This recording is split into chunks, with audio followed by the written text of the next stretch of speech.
de la regresión múltiple, corresponde al capítulo 6 del libro de Gooldrich. Y lo primero que está en este capítulo es algo que ya habíamos visto de alguna forma, es que cuando nosotros cambiamos la escala de una variable, ¿cierto? Por ejemplo, si cambiamos la escala de la variable i, se provoca un cambio en todos los betas y también en los errores estándares, ¿ya? Pero por supuesto no afecta la significancia o interpretación. O sea, es decir, si yo tengo la variable i, por ejemplo, en, en una unidad y la cambio a otra, va a cambiar la ecuación, pero no va a cambiar la significancia. Cambia la ecuación completa, eso sí. En el cambio, cuando cambio alguna escala, la escala de alguna de las variables x, solamente afecta la escala de ese coeficiente y su error estándar, pero no afecta la significancia o interpretación del modelo. Ya, ahí hay una diferencia grande. Y aquí hay un ejemplo que no lo vamos a hacer porque hicimos, recuerdo uno con el peso de los alumnos, me parece. Aquí hay un ejemplo que está en el libro y ahí aparece el peso de los niños, de los bebés, ¿cierto? Al nacer, en función del número de cigarrillos que se fuma la madre y el ingreso familiar, ¿ya? Entre paréntesis, ¿qué signo debería tener el beta 1, por ejemplo, en este modelo? Este es el peso de los bebés al nacer, número de cigarrillos y ingreso familiar. ¿Qué signo debería tener el beta 1 aquí? ¿Positivo o negativo?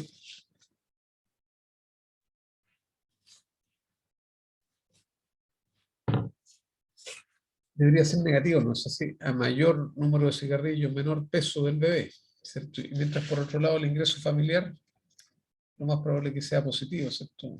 A mejor alimentación debido a un mejor ingreso, obviamente el peso del bebé debería aumentar, ¿ya? Entonces, fíjense las unidades de cada una de las variables. La Y es el peso de los niños en onzas, una medida inglesa. El número de cigarrillos está en números y el ingreso familiar en miles de dólares, ¿ya? ¿Qué pasa si yo cambio la escala de la variable I y en vez de que esté en onzas lo ponemos en libras? ¿Ya? Bueno, lo que va a pasar acá, cambiamos, ¿cierto?, el peso eh, de los bebés, cambiamos la variable Y, ¿cierto? Y todo cambia, ¿cierto? Cambia el beta 0, el beta 1, el beta 2 proporcionalmente. Cambia también los residuales proporcionalmente, ¿cierto? Y la suma de cuadrados de residuales, ustedes ven que cambia también. Pero esto va al cuadrado, acuérdense. Y este que está aquí, esta es la famosa, el error estándar de la regresión que aparece, ¿cierto? O se llama también RMSE, le llaman, ¿cierto? El que aparece arriba en el output de Excel, que es la raíz de sigma cuadrado, ¿se acuerdan? Bueno, todo cambia proporcionalmente cuando yo cambio la variable Y.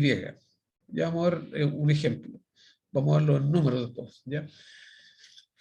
Ahora, si yo cambio las unidades de la variable X, por ejemplo, en vez de expresar los cigarrillos en número, lo expreso en paquetes de cigarrillos, suponiendo un paquete de 20 cigarrillos, ¿cierto?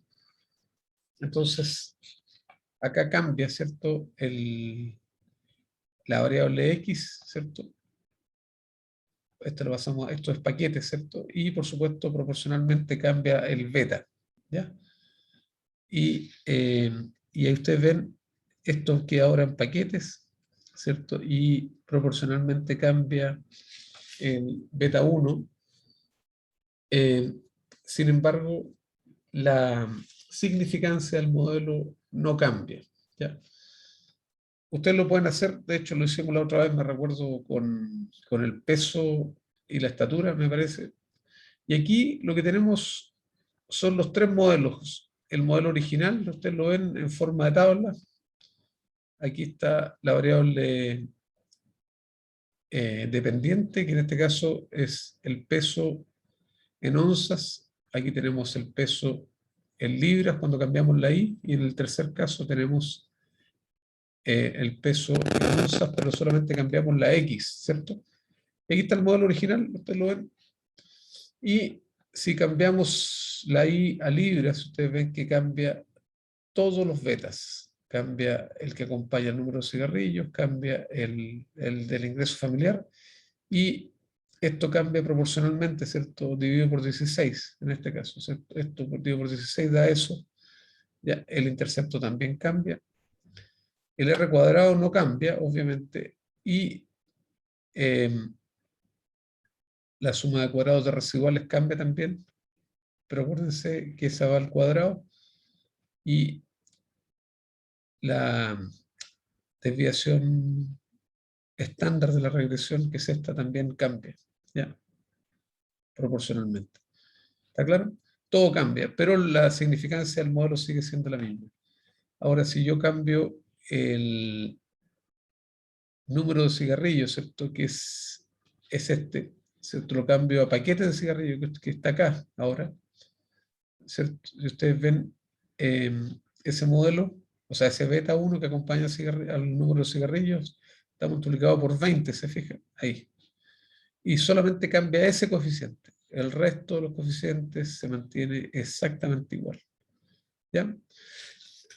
Esto hay que practicarlo. Lo importante aquí es que lo que hay que saber, ¿cierto? Si se cambia la Y, cambia todo en la ecuación. Si cambia solamente una X, cambia solamente el beta que acompaña a esa X. ¿Ya? ¿Está claro? Bueno, no vamos a perder más tiempo en eso porque estoy seguro que lo vimos. Eh,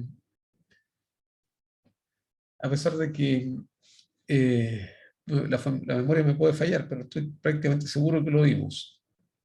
¿Lo vimos, jóvenes?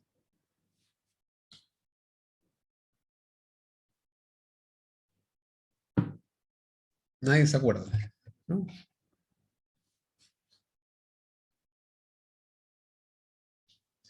Bueno, este segundo tema es la regresión con coeficientes beta. Esta es una herramienta muy interesante eh, porque ustedes se han fijado que cuando hacemos una regresión, cada variable X está en su propia escala, ¿cierto?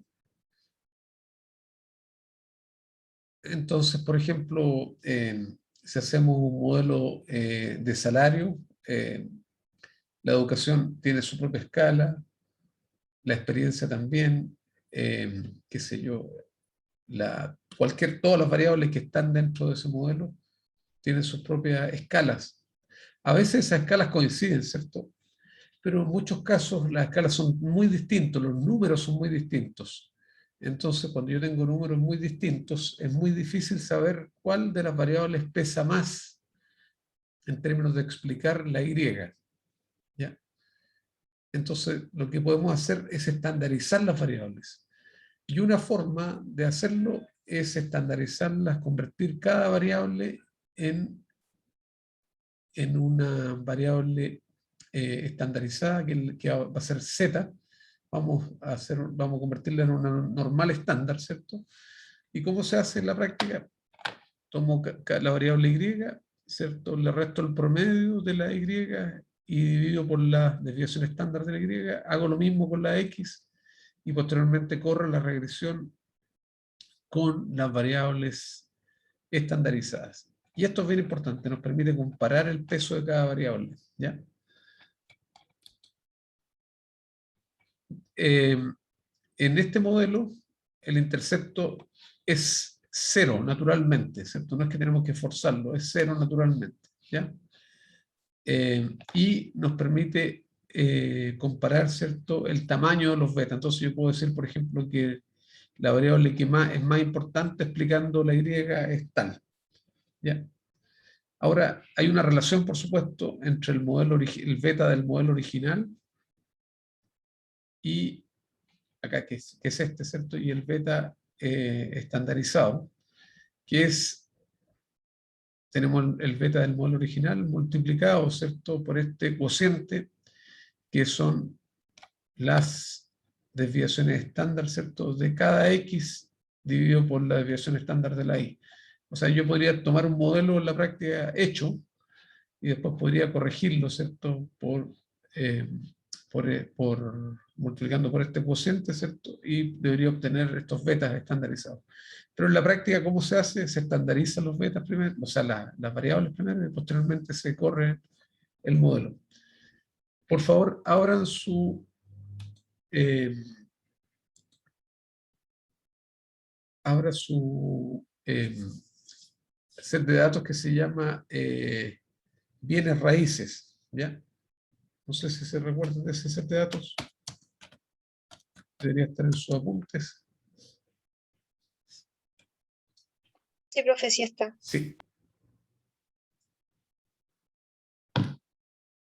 Bueno, vamos a usar este set de datos para explicar un poquito este concepto de la regresión con variables estandarizadas, ¿cierto? Y se lo explico inmediatamente cuando pueda compartir acá. Bueno, este es el archivo, ¿cierto? Y lo que vamos a hacer, vamos a dejar solamente la parte de las variables en su estado original, ¿cierto? Aquí está el precio en miles de dólares, la tasación en miles de dólares, dormitorios, superficie del lote en pies cuadrados, qué sé yo. Vamos a eliminar todo esto, ¿ya? Ahí está, ¿ya? Entonces, si ustedes se fijan, cada variable tiene diferentes tamaños. Mire, esta tiene, varía entre 2 y 5, creo, ¿ya? En cambio, esta tiene números más grandes, esta también, ¿cierto? Todos los números son distintos. Y nosotros sabemos que las varianzas en general son mayores, ¿cierto?, a medida que los números sean más grandes. Eso lo hemos conversado, ¿se acuerdan? Entonces, una forma de estandarizar es crear un Z. Entonces, estandarizar las variables sería, aquí vamos a llamar el precio estandarizado, después la tasación estandarizada,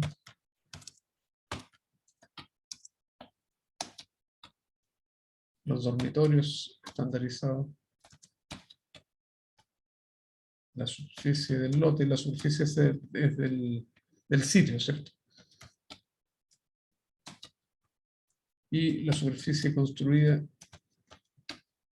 estándar. ¿Ya? Entonces, ¿cómo lo vamos a estandarizar? Vamos a transformarlo en un Z, ¿cierto? De la distribución de Z estándar. Y lo que se hace, se toma cada observación, se le resta el promedio de todas las observaciones, fijo, por supuesto. Esto va fijo. Entre paréntesis, ¿qué nos conviene aquí? Fijar solamente, no la columna, sino que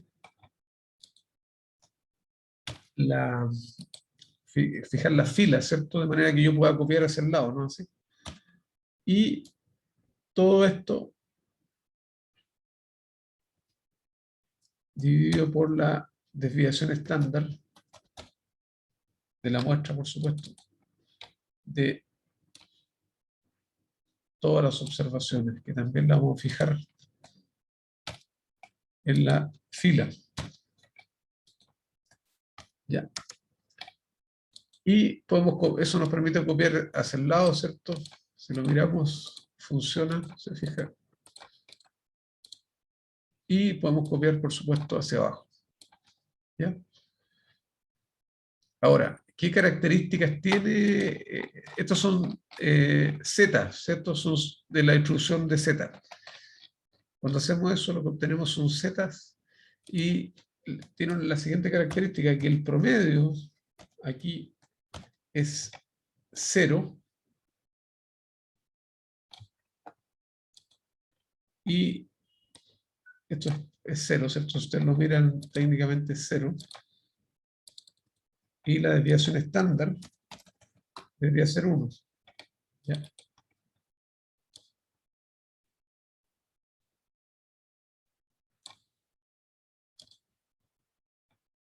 Ustedes lo ven ahí, ¿cierto? Así que las variables estandarizadas significa que ahora pesan lo mismo, ¿cierto? En términos de tamaño, ¿ya? Esta es una forma de estandarizar. ¿Qué otra forma existe de estandarizar? Otra forma que podríamos usar también es dividiendo cada variable, cada observación por el máximo de las observaciones, ¿cierto? De manera que la variable quede entre 0 y 1. Por ejemplo, yo podría hacer esta observación dividido por el máximo entre todas las observaciones, ¿cierto? Y se fija, y me quedaría entre 0 y 1. Todas estas observaciones. Eso lo copio, por supuesto. Lo vamos a fijar aquí. Esta sería otra forma.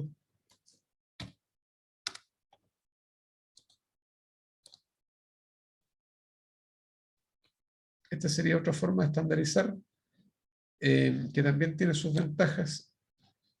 Se fija, ahí me queda entre 0 y 1. Pero ¿cuál es la idea? Es que todas las variables me queden en la misma escala. Eso es lo que estamos haciendo. ¿Ya? ¿Está claro? Bueno, entonces una vez que tenemos las variables estandarizadas, corremos la regresión, ¿cierto? Nos vamos a datos, análisis de datos, regresión. El precio de la casa, en este caso el precio estándar, dividido por todas las demás. Ya. Y lo vamos a poner aquí tiene rótulos, vamos a poner en un rango de salida acá. Bueno, ustedes se fijan aquí, el intercepto es 0. Si ustedes se fijan, este intercepto es 0. De hecho, el pi-value es 1, si ustedes lo pueden ver ahí. Así que técnicamente es 0. Y aquí están los pesos. Ustedes los pueden comparar en valor absoluto, ¿cierto? Y claramente la tasación es la que se lleva el mayor peso. O sea, el precio de la casa está explicado principalmente por la tasación, lo cual no es raro, ¿cierto? Ahora, si eliminamos la tasación,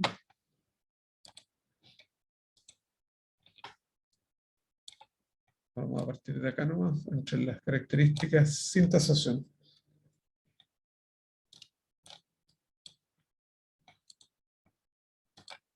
Ahí sí, ustedes pueden ver, aquí podemos comparar, ¿cierto? ¿Cuál de todas pesa más? La tasación le mete mucho ruido, así que ahí ustedes pueden ver los pesos, ¿cierto? O sea, los betas son los pesos, básicamente. Y en este caso, lo que más impacta en términos numéricos, ¿cierto? Lo que más impacta al precio de una casa es la superficie del lote. Perdón, la superficie construida, quise decir. Esta, ¿cierto? Ustedes lo van ahí. ¿Ya? Así que los betas de variables estandarizadas son básicamente los pesos de cada variable en términos de explicar la variable respuesta. Esto es bastante útil cuando ustedes quieren saber, por ejemplo, tienen un montón de variables y no saben cuál es la variable más importante. Bueno, esto es una forma de poder buscar esa variable o esas variables. ¿Se entiende? Entonces estandarizamos las variables y corremos después la regresión y los betas son los pesos, básicamente. ¿Ya? Bueno, esto que nosotros hicimos manualmente acá, voy a hacer un poco de espacio acá, por ejemplo, en software como el Easy Analyze, que yo se lo había dado, por ejemplo, este Easy Analyze tiene, por ejemplo, lo que llamamos nueva variable, ¿cierto? Ahí Easy Analyze, nueva variable, y ahí tiene zetas, Standardized C-Scores, ¿cierto? Que son estos zetas. Así que yo automáticamente los puedo calcular. Ahí aparece la lista de variables, ¿cierto? Ustedes la ven. y incluso están las demás variables que creamos, y yo le digo aquí que use el promedio y la desviación estándar de mis datos, eso es lo que quiero, ¿ya? Y voy eligiendo, ¿cierto? Cada variable lo doy OK. Ahora, para que no se cierre este menú, ustedes le ponen, seleccionan ahí crear más variables y queda abierto, ¿ya? No se cierra, entonces nos permite, por ejemplo, crear la variable estandarizada para precio, le doy OK, ahí está, lo puso al final, ¿eh?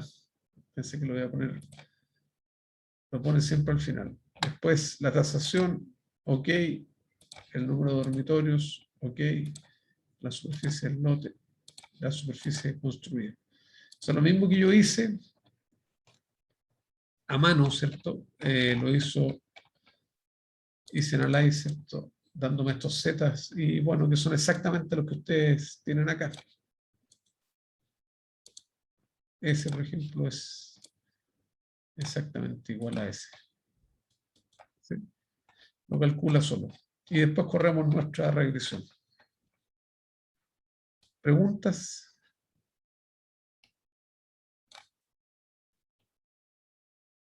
No, profe, vamos bien.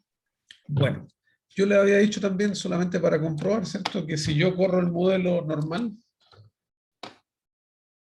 con las variables normales, ¿cierto? Vamos a correr este modelo precio. Vamos a eliminar la tasación, ¿eh? Vamos a hacerlo solamente en función de los atributos de la casa. Ahí. Ya. Y lo vamos a poner en un libro nuevo para que no se nos confunda. ¿Ya? Estos son los betas originales, ¿cierto? ¿Ya? Y lo que nosotros habíamos dicho es que si yo tengo la desviación estándar de la Y,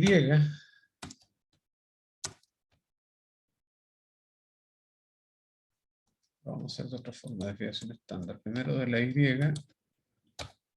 después de X1, después de X2 y X3. Ya, por ejemplo, si yo tuviera la desviación estándar de la Y, que la saco de los datos.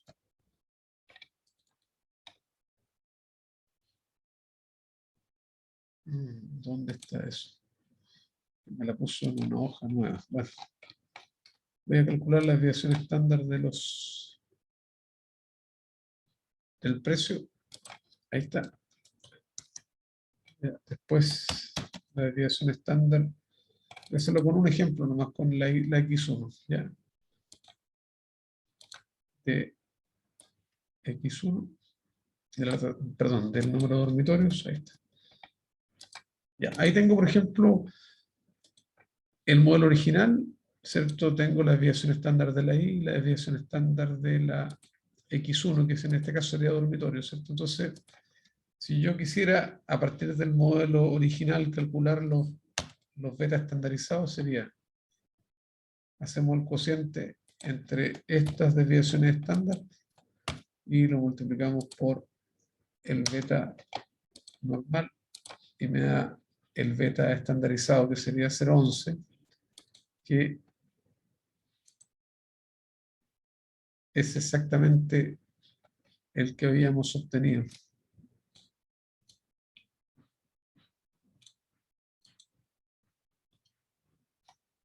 Este 0,11. ¿Ya?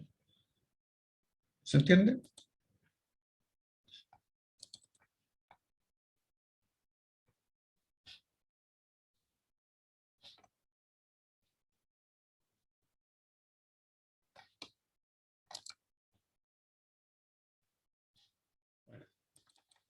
Esto es lo que les decía yo.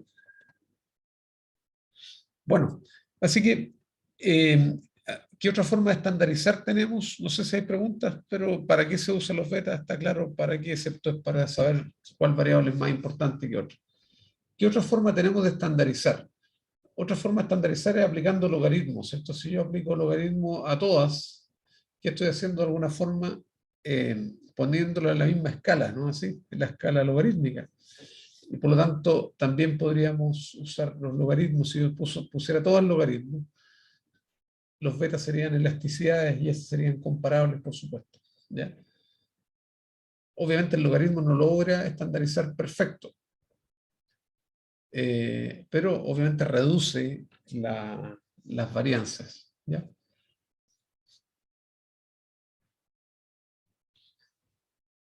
Bueno, y a propósito del logaritmo, vamos a hablar, digamos, acerca de las formas funcionales.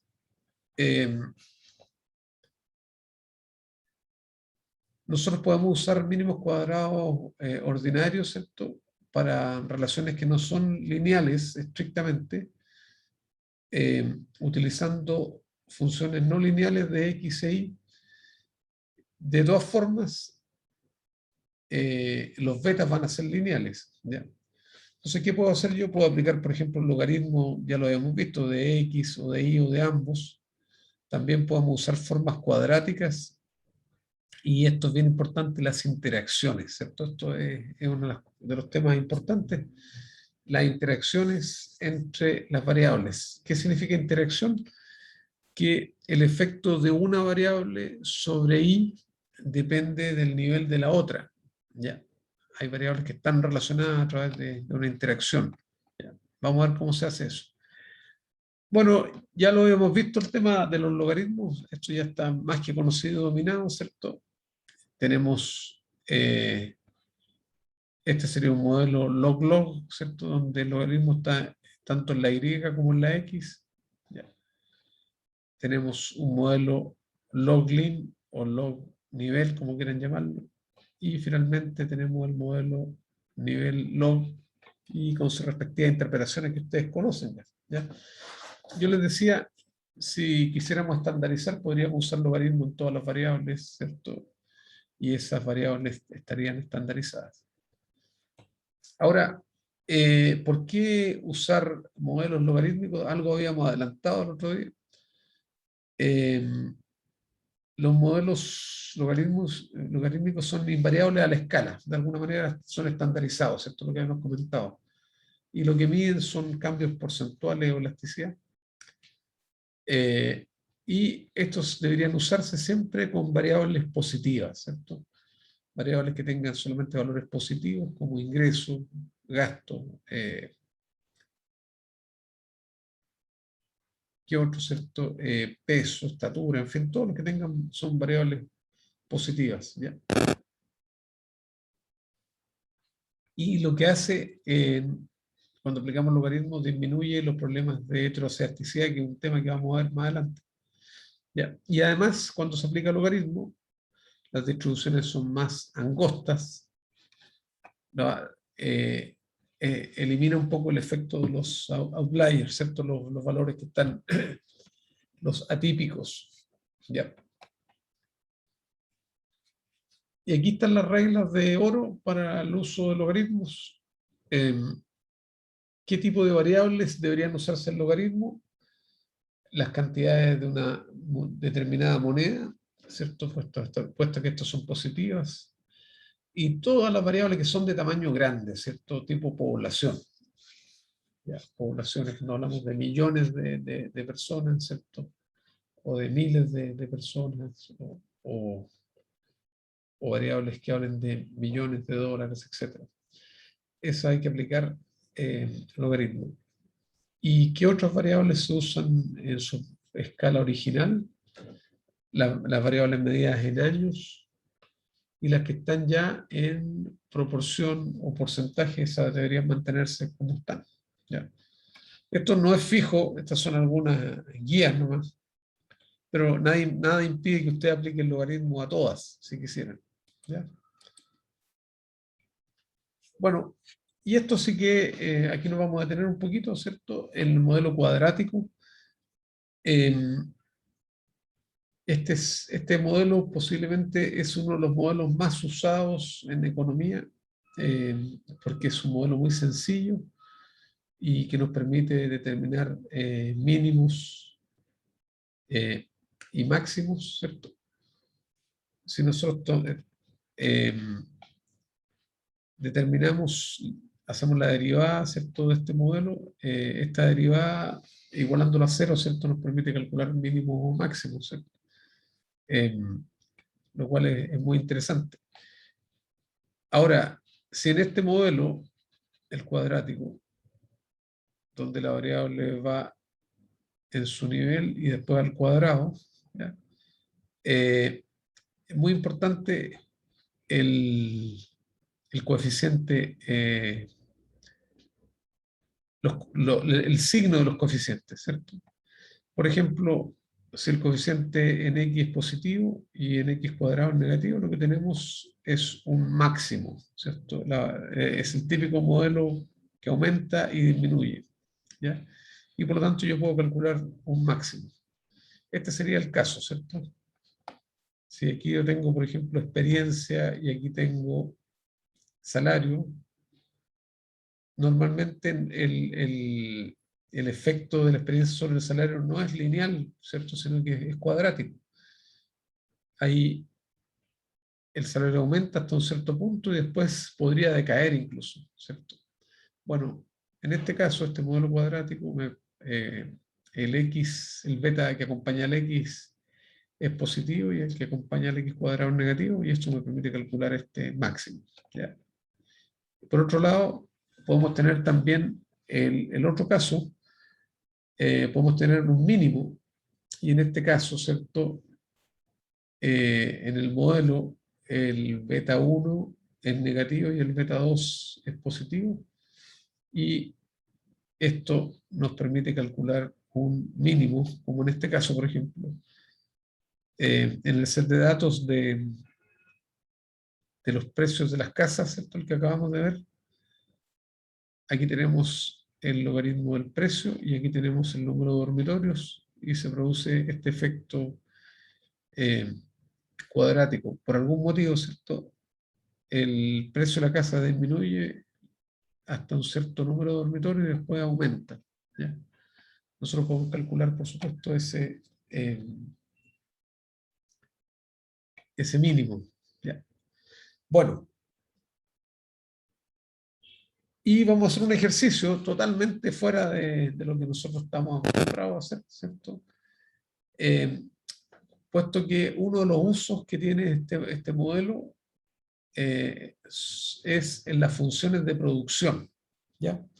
Entonces aquí tenemos una función de producción, tenemos datos de una función de producción, eh, que es la producción de ajos, a todos los ajos. El ajo es bastante sano, ¿cierto? Tiene un alimento funcional muy importante y tiene un precio altísimo. Entonces, lo que tenemos acá, ¿cierto? Es una función de producción donde se aplica nitrógeno a los ajos. El nitrógeno es el elemento más importante para producir en agricultura, ¿cierto? Para producir cualquier producto. Si ustedes quieren producir trigo, maíz, fruta, hay que aplicar nitrógeno, ¿cierto? Para que la planta sintetice proteínas, ¿cierto? Y produzca, ¿ya? Y ustedes ven, a medida que aumenta la dosis de este elemento, esto se aplica como fertilizante, aumenta el rendimiento. Entonces lo que vamos a hacer, por favor, tomen esos datos del mismo PDF y cópienlos a su Excel. Son poquitos datos, así que los pueden copiar directamente.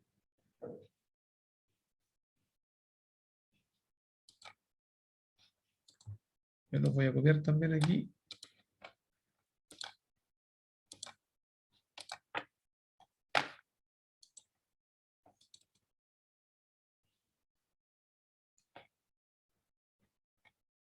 Voy a compartir lo que estoy haciendo. Bueno, yo tengo mi Excel aquí y voy a pegar los datos. Ahí está, ¿cierto? Ahí tengo los mismos datos que están en el PowerPoint. Tengo la dosis de este nutriente, que es nitrógeno, y el rendimiento, cuántas toneladas por hectárea, ¿cierto? Toneladas en 10.000 metros cuadrados, que es una hectárea, ¿ya? Y si yo grafico esto, acuérdense cuando lo tenemos ordenado en X, Y, ¿cierto? Yo puedo rápidamente graficar y ustedes pueden ver que tiene una forma más o menos cuadrática, ¿cierto? La respuesta. A mayor, aquí tenemos los títulos del eje. Este es dosis de nitrógeno.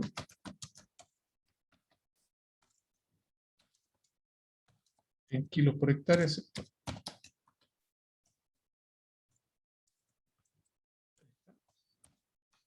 Y aquí tenemos el rendimiento, la producción, como quieran llamarle, ¿cierto? Que está en toneladas por hectárea. Ya. Lo que se observa aquí es que yo aplico, aumento la dosis de nitrógeno, aumento el rendimiento hasta un cierto punto y se tiende a estabilizar, ¿cierto? Así que claramente aquí la curva no es lineal, sino que posiblemente cuadrática, ¿ya? Ahora, ¿cómo podemos ajustar una curva cuadrática? Lo podemos hacer, por supuesto, como nosotros sabemos hacerlo, es insertamos una nueva variable aquí, este es x, ¿cierto? O n, como quieran llamarle, y después podemos poner n cuadrado si ustedes quieren, o x cuadrado, como quieran llamarle. Y se eleva la variable al cuadrado, ¿ya? Y ahora vamos a estimar, ¿cierto?, el rendimiento en función de x y x cuadrado, o n y n cuadrado, ¿cierto?, como ustedes quieran. ¿Ya? Y lo vamos a hacer con la ayuda de nuestro Excel. Vamos a datos, análisis de datos, regresión, ¿cierto? Tomamos la Y, que es esta. Tomamos las X, que son estas. Tienen rótulos, sí. Y lo vamos a poner este modelo aquí. Ahí mismo. Ya. Ahí nos quedó nuestro modelo. Y es un modelo de muy buen ajuste, por supuesto. ¿Cuántos puntos teníamos aquí? 1, 2, 3, 4, 5 puntos, ¿cierto? ¿Se acuerdan que habíamos dicho del sobreajuste? En este caso estaríamos bien porque necesitamos al menos 4 puntos, tenemos 5, así que está bien. Fíjense, el R cuadrado es bastante bueno, ¿ya? El modelo es significativo, ¿ya? Y los dos, tanto el X como el X cuadrado son significativos, ¿ustedes lo ven? Y aquí están los betas, ¿cierto? El beta 1 es 0,058, que dice que por cada kilo de nitrógeno extra, ¿cierto?, el rendimiento aumenta en la parte lineal, ¿cierto? Aumenta en 0,058 toneladas, ¿cierto? ¿Sí? O 58 kilos por cada kilo de nitrógeno, ¿cierto? Bueno, y se me olvidó, haberle pedido algo más a este, lo vamos a hacer de nuevo. Datos, análisis de datos, regresión. Se me olvidó haberle pedido los residuales acá. Esto es bien importante, los residuales. Cuando hicimos el modelo, haberle pedido el residual. Y lo vamos a dejar en el mismo lugar para que lo reemplacen. ¿Ya? Ahí sí, lo reemplazó. Pero aquí ustedes ven que nos dio el pronóstico, los valores estimados, ¿cierto? Y el residual. Bueno, ¿por qué esto es importante? Lo pudiéramos haber hecho de otra forma, pero ¿qué es lo que vamos a hacer ahora? En nuestro gráfico, ¿cierto? Vamos a adicionar los valores estimados. ¿Ya? Entonces, vamos a agregar una nueva serie que le vamos a llamar aquí estimados o predichos, como quieran llamarle. Y lo vamos a graficar contra la X. Esta sería la X. Y ahora vamos a poner estos valores estimados. ¿Ya? Y lo que ustedes deberían ver ahí están, ¿cierto? Los valores, vamos a poner la leyenda, ¿cierto? Ahí están los observados, que son los azules, y los estimados, que son los naranjas, ¿cierto? Bueno, yo podría cambiar incluso estos puntos, lo podría cambiar por una línea.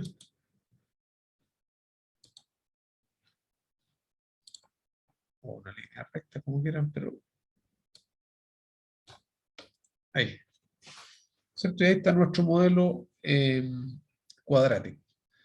¿Qué otra forma tengo yo de hacer este modelo? Es automáticamente, ¿cierto? Yo seleccionando los datos, agregando una línea de tendencia, en este caso polinómica de grado 2, ¿cierto? Ese sería el cuadrático, y puedo poner aquí el R cuadrado y el modelo, ¿cierto? En la misma ecuación.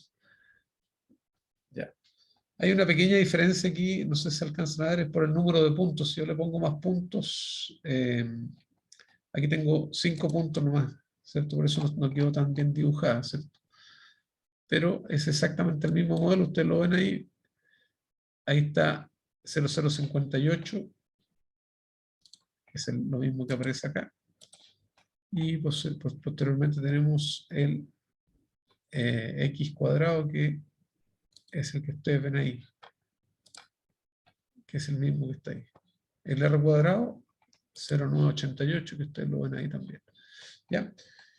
Bueno, más allá de obtener el modelo, ¿cierto? Que es fácil, aquí nosotros podemos calcular nuestros dosis para el rendimiento máximo, ¿cierto? Si yo quiero saber cuál es la dosis para alcanzar máximo rendimiento, entonces yo puedo derivar la ecuación y la igualo a 0 y obtengo la X para máximo rendimiento, ¿ya? Ahí tenemos nuestros betas, y acuérdense, si derivamos esto, la derivada de una constante es 0, la derivada de 0058x es 0058, ¿cierto? Ya. Y en este último caso, el cuadrado pasa multiplicando adelante, ¿cierto? Entonces, la derivada sería,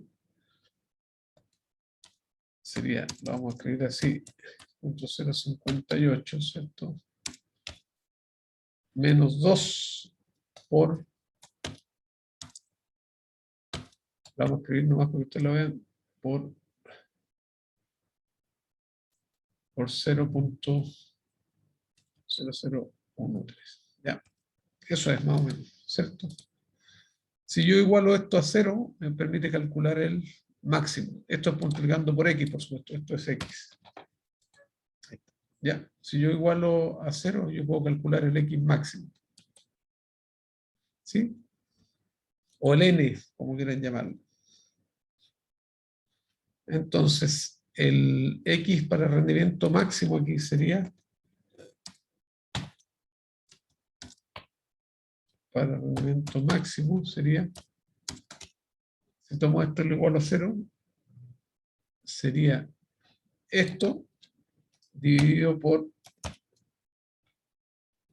2 veces, ya, y por menos 1 también, porque eso pasa al otro lado, ¿cierto? Y ustedes ven, me da que el máximo se da con 221 kilos de nitrógeno por hectárea. Y si yo quiero saber el I máximo, reemplazo, ¿cierto?, este valor en la ecuación, tengo mi I máximo. ¿Cuál sería mi I máximo? Sería esto más esto por X más esto por X al cuadrado. Y ahí tengo que mi I máximo es 11 punto y tanto toneladas por hectárea. Ya. ¿Dónde está ese punto? Lo podemos poner también aquí en el... ya, cuando X vale 211, el otro vale 11 y tanto, ¿cierto? La Y vale 11 y tanto. Entonces, aquí podemos hacer lo siguiente. Yo puedo poner aquí XY. Si yo quiero marcar una línea aquí, podría poner cuando X vale esto y vale 0. Cuando X vale esto y vale 11. Entonces yo podría marcar esta línea, ¿cierto?, en la ecuación, en el gráfico, perdón. Seleccionamos datos, agregamos máximo, selecciono las X, selecciono las Y, y ustedes ven ahí nos quedó esa línea, marcando, por supuesto, el máximo. ¿Ya? Y podría a su vez poner la línea hasta acá para saber, para que me marque a mí el rendimiento máximo, ¿cierto? ¿Y cuál sería esa?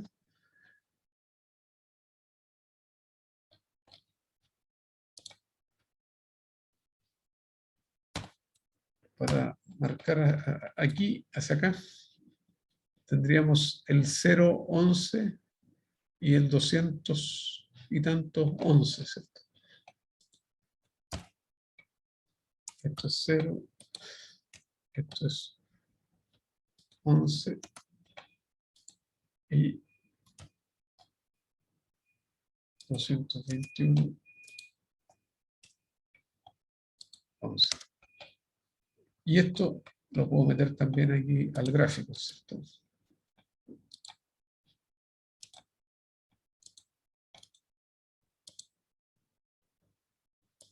Los valores de X, que serían estos, y los valores de Y serían estos, ¿cierto?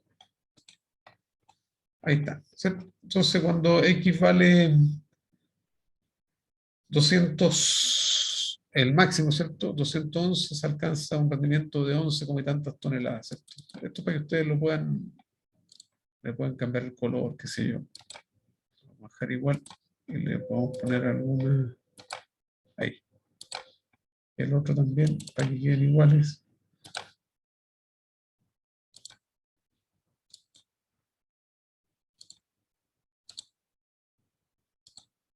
Ya, ahí está. No sé si se alcanza a ver, pero ahí está. Ese es el máximo, ¿cierto? Pero resulta que este tipo de funciones, este es el máximo físico, pero no necesariamente es el máximo económico, ¿ya? El óptimo económico. Entonces, nosotros podemos calcular lo que llamamos la dosis óptima económica. No sé si se recuerdan de algunos de sus cursos de microeconomía.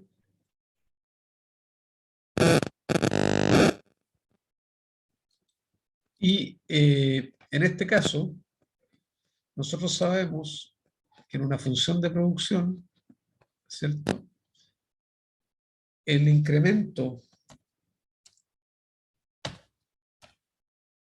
en el producto, ¿cierto?, por el precio del producto, tiene que pagar en el fondo, tiene que ser mayor o igual que el incremento en el insumo por el precio del insumo, ¿cierto?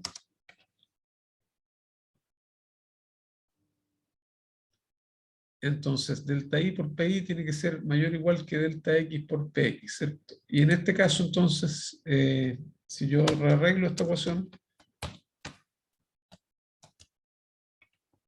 de I a de X, ¿cierto?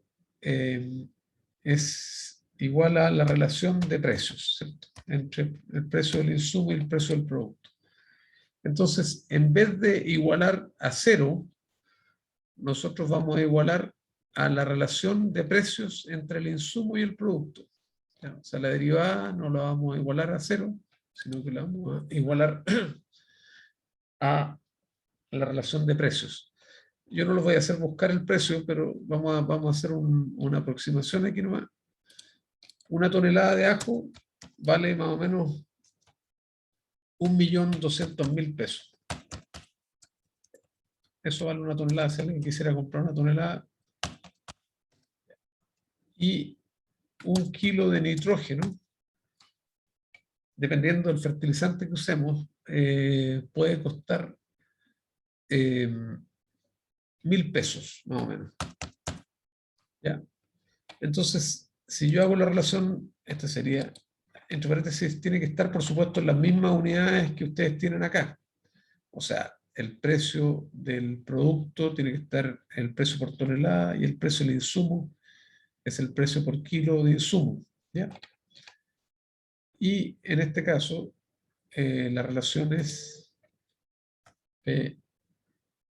Px partido por Pi, sería esto dividido por esto, ¿cierto?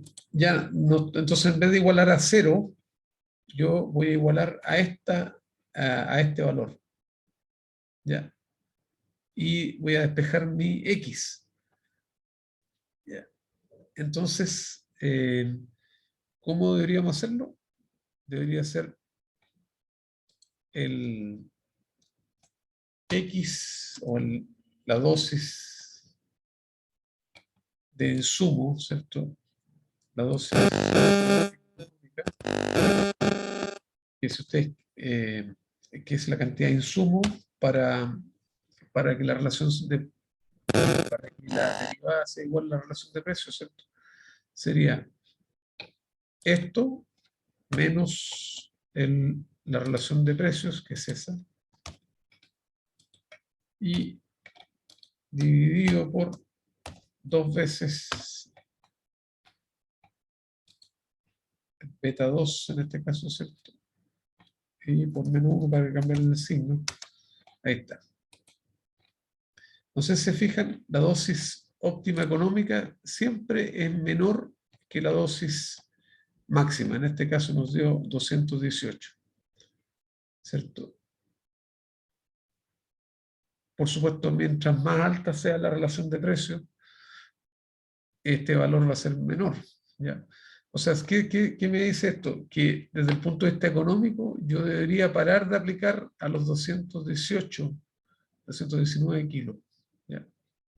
Y hasta ahí estaría ganando dinero, ¿cierto? Más allá estaría perdiendo, ¿no es así? Y por supuesto que podemos calcular nuestro rendimiento óptimo económico, que sería reemplazar esa dosis en la función de producción, ¿cierto? Sería esto más esto por 18 más esto por 218 cuadrado. Ahí está. O sea, prácticamente, si ustedes se fijan, se obtiene más o menos el mismo rendimiento que antes, el rendimiento físico, ¿cierto? Pero con 3 kilos menos de nitrógeno. ¿Ya? Si graficáramos, la dosis óptima está un poquito abajo, ¿cierto?, de la dosis máxima. ¿Preguntas acerca de esto?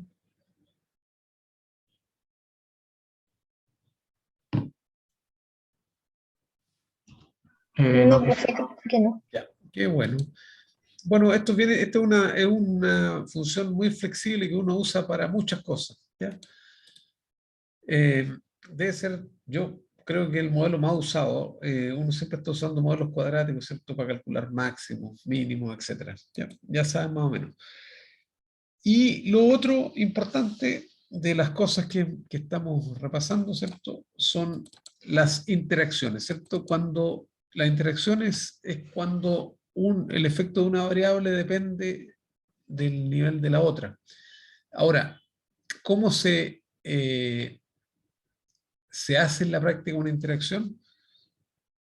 Básicamente lo que tenemos que hacer es multiplicar las variables, ¿cierto? O sea, cuando yo estoy creando un modelo con interacción, yo lo que hago es multiplicar las variables Y obviamente el efecto, si la interacción es significativa, significa que el efecto de una variable depende del nivel de la otra. ¿Ya? Entonces, ¿cómo se hace esto en la práctica? Por favor, volvamos a nuestro set de datos de bienes raíces. Vamos a tomar los datos aquí. Supongamos que vamos a tomar los datos de bienes raíces.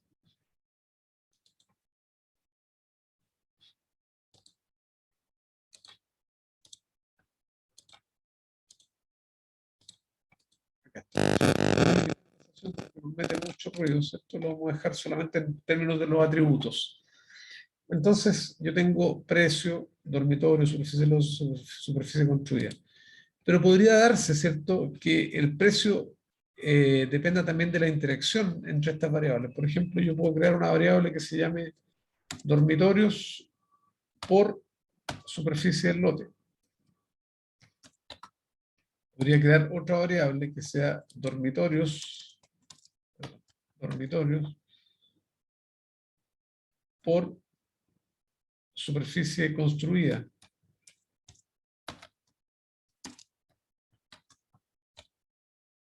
¿Ya? Y podría crear una tercera que sería superficie del lote por superficie construida. Ahora, uno puede hacer interacciones triples también y cuádruples, pero son bastante difíciles de interpretar, ¿ya? Pero las dobles son bastante normales en econometría, ¿cierto? Y lo único que tenemos que hacer, ¿cierto?, es multiplicar estas variables. Después, ¿ya? Y finalmente la última, que es superficie del lote por superficie construida. Estas son las interacciones, ¿cierto? Ahí está. Y después podemos correr nuestro modelo con interacciones, ¿cierto? O sea, el precio en función del número de dormitorios, superficie del lote, superficie construida y las interacciones. Corrámoslo. Datos, análisis de datos, regresión. El precio en este caso, en función de todas las variables y sus interacciones, lo voy a poner en una hoja nueva. Vamos a ver los residuales, qué sé yo, todo. Bueno, ustedes, obviamente, el modelo debería aumentar su R cuadrado porque tiene más variables, entonces lo saben, ¿no? Es un modelo altamente significativo y si ustedes se fijan, hay una sola interacción aquí significativa. Si ustedes se fijan aquí, esta.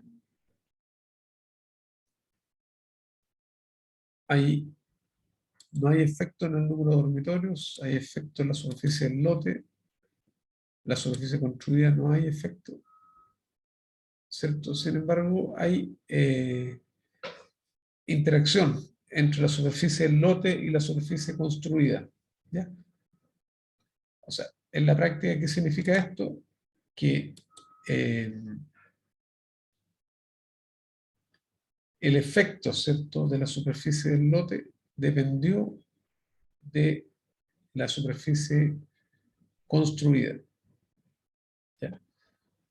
Ahora, para mirar las interacciones, ¿cierto? Uno, para poder interpretarlo, aquí es una interacción positiva además, como ustedes pueden ver el signo, ¿cierto? Entonces, uno para mirarlas con más calma, lo que hace normalmente, aquí tenemos dos variables que interaccionan, ¿cierto? La superficie del lote y la superficie construida. Entonces, lo que podemos hacer acá, podemos tomar el mínimo de la superficie del lote y el máximo de la superficie del lote. ¿Ya? Y por otro lado tenemos la superficie construida, vamos a copiar hacia el lado. Ahí está, ¿cierto? Entonces nosotros, como estos son modelos lineales, yo con dos comandos puedo jugar, ¿ya? Entonces lo vamos a pegar por aquí. Entonces, ¿qué es lo que vamos a hacer acá?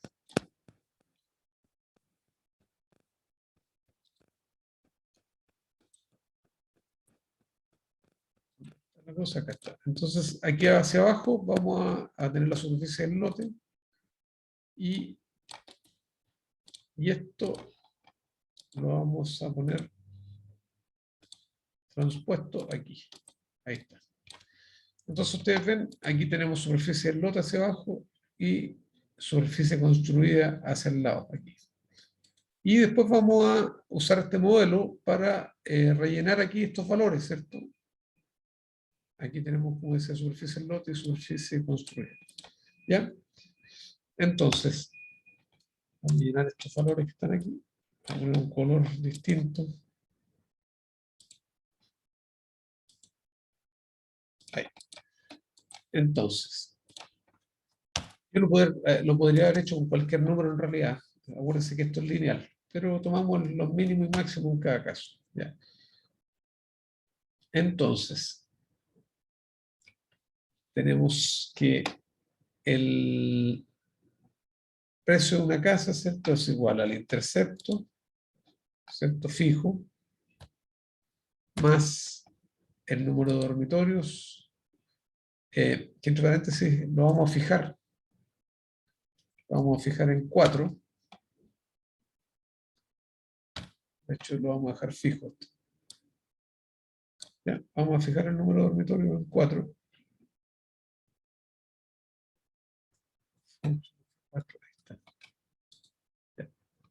Para todos los casos, más esto fijo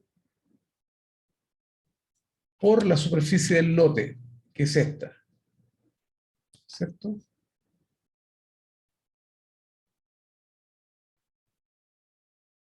¿Sí? Y en este caso lo vamos a fijar en términos de la fila, la columna, perdón. ¿Ya? Más la superficie construida, que sería esta, fijo, por... Me vamos a tomar un par de minutitos más por si acaso. La superficie construida por esto, que lo vamos a fijar en términos de la fila, ¿ya? Más esto fijo por 4, dijimos,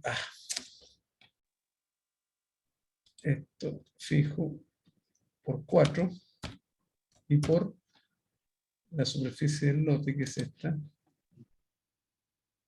Voy a fijar ahí. Más esto, ¿cierto? Por 4 por la superficie construida. Vamos a fijar ahí. Y finalmente nuestra interacción, ¿cierto? Que sería esto por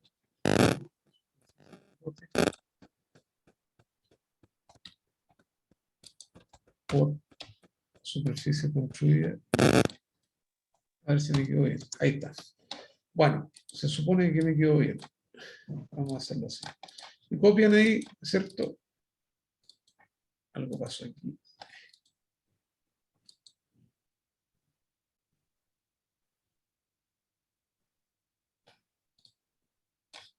Y después... Ahí está. Graficamos, ¿cierto? Y ustedes ven que la interacción...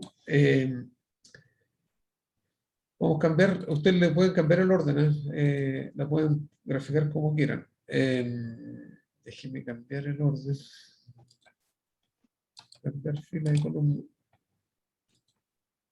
Ahí está. ¿cierto? Bueno, espero que esté bien, pero si no la revisamos después. Si ustedes se fijan aquí, el efecto promedio, ¿cierto?, de la superficie del lote es negativo, ¿cierto? Si ustedes se fijan acá, en promedio. Pero ese efecto dependió del nivel de la superficie construida, no sé si se fijan acá.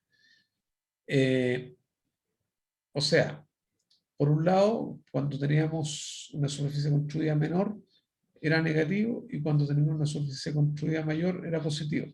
Pero ahora, ¿por qué esta interacción es positiva? Lo que muestra, ¿cierto?, que la diferencia entre estas dos superficies construidas es mayor mientras mayor sea la superficie del lote. ¿Se fijan? Esa distancia entre estas dos curvas es mucho mayor que la distancia entre estas dos curvas aquí. Y es por eso que la interacción aquí es positiva. ¿Ya? Aumenta la diferencia entre los dos niveles de, en este caso, de superficie construida. Bueno, y para terminar, solamente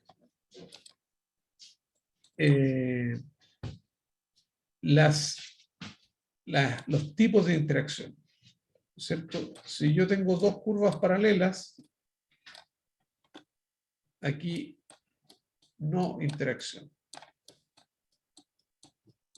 Es decir, por ejemplo, aquí yo tengo X, X1, Y, y aquí tengo dos niveles de X2. Es igual a... Ya, para dos niveles de X2, si son las curvas paralelas, no hay interacción. Si las curvas, como en este caso, ¿cierto?, hay cambio de pendiente, aquí hay interacción, pero en este caso esta interacción se denomina ordenada porque siempre una curva va sobre la otra, no hay cruce. Entonces esta sería una interacción del tipo ordenado. Y finalmente tenemos otro tipo de interacción, que es la interacción desordenada, cuando tenemos cruce de curvas. Ya. En estos dos casos tenemos interacción, pero el tipo de interacción es distinta. Esta sería desordenada. La única diferencia entre estas dos es que aquí yo podría perfectamente calcular un efecto promedio, ¿se fija?, de X1 sobre Y. En cambio, en esto no puedo hacerlo. ¿Ya? Bueno, el tema de las interacciones no es difícil, pero lo mejor es apoyarse en un gráfico como el que hicimos acá, ¿cierto?, para ver, para interpretar mejor la interacción. ¿Ya? Bueno, vamos a dejar la clase hasta aquí entonces, y se supone que Sergio, no sé si está por ahí. No está, pero dijo que le va a hacer ahora la ayudantía. ¿Ya? Hay un pequeño detalle. El día miércoles vamos a tener la prueba primero y después vamos a hacer clases, por si acaso. ¿Ya? Porque necesitamos, les necesito explicar una par de cositas que van en la tarea. Bueno, que estén muy bien. Chao, profe, que esté Chao, profe, bien. gracias. Chao, Que esté chao. bien.